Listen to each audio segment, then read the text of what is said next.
एक गांव में एक किसान रहता था। उसके परिवार में उसकी पत्नी और एक लड़का था। कुछ सालों के बाद उसकी पत्नी की मृत्यु हो गई। उस समय लड़के की उम्र 8 साल थी।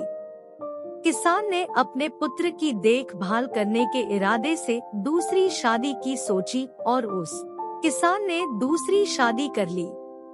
उस दूसरी पत्नी से भी किसान को एक पुत्र प्राप्त हुआ। किसान की दूसरी पत्नी की भी कुछ समय बाद मृत्यु हो जाती है।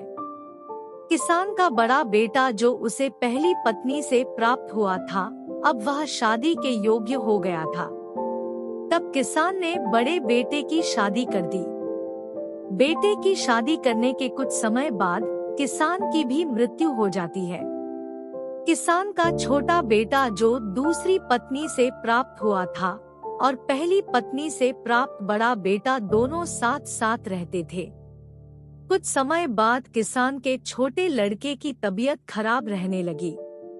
बड़े भाई ने कुछ आसपास के वैद्यों से इलाज करवाया पर उसे कोई राहत नहीं मिली। छोटे भाई की दिन ब दिन तबीयत बिगड़ती जा रही थी और बहुत खर्च भी हो रहा था।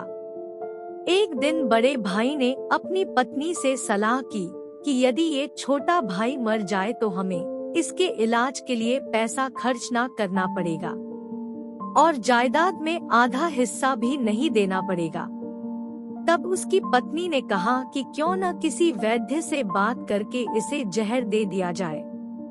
किसी को पता भी नहीं चलेगा और कोई हम लोगों पर भी कोई शक नहीं करेगा। सबको लगेगा कि बीमार था, बीमारी से मृत्यु हो गई होगी। बड़े भाई ने ऐसे ही किया। एक वैद्य से बात की, आप अपनी फीस बताओ, आपको बस ऐसा करना है, मेरे छोटे बीमार भाई को दवा के बहाने जहर देना है। उस वैद्य ने पैसों की लालच में बड़े बेटे की बात मान ली और लड़के को जहर दे दिया और लड़के की मृत्यु हो गई। उसके भाई भाभी ने खुशी मनाई कि रास्ते का कांटा निकल गया। अब सारी संपत्ति अपनी हो गई। बड़े बेटे ने उसका अंतिम संस्कार कर दिया। कुछ महीनों के बाद उस किसान के बड़े बेटे की पत्नी को लड़का हुआ। बड़े बेटे और उसकी पत्नी ने खूब खुशी मनाई। बड़े ही लाड प्यार से लड़के की परवरिश की। कुछ ही वर्षों में लड़का जवान हो गया और उन्होंने अपने लड़के की भी शादी कर दी। शादी के कुछ समय बाद ही अचानक लड़का बीमार रहने लगा। माँ बाप ने उसका इलाज बहुत वैद्यों से करवाया। जिसने जितना पैसा मांगा दिया, सब कुछ दिया ताकि लड़का ठीक हो जाए। अपने लड़के के इलाज में अपनी आधी संपत्ति तक बेच दी, पर लड़का बीमारी के कारण मरने की कगार पर आ गया। शरीर इतना ज्यादा कमजोर हो गया कि अस्थिपिंजर शेष रह गया था।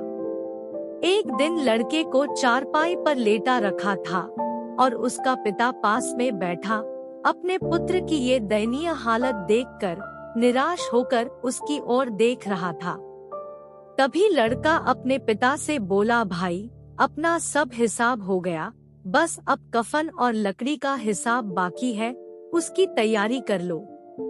ये सुनकर उसके पिता ने सोचा कि लड़के का दिमाग बीमारी के कारण काम नहीं कर रहा है और बेटे से बोला, बेटा मैं तेरा बाप हूँ, भाई नहीं। तब लड़का बोला, मैं आपका वही भाई हूँ जिसे आपने जहर खिलाकर मरवाया था।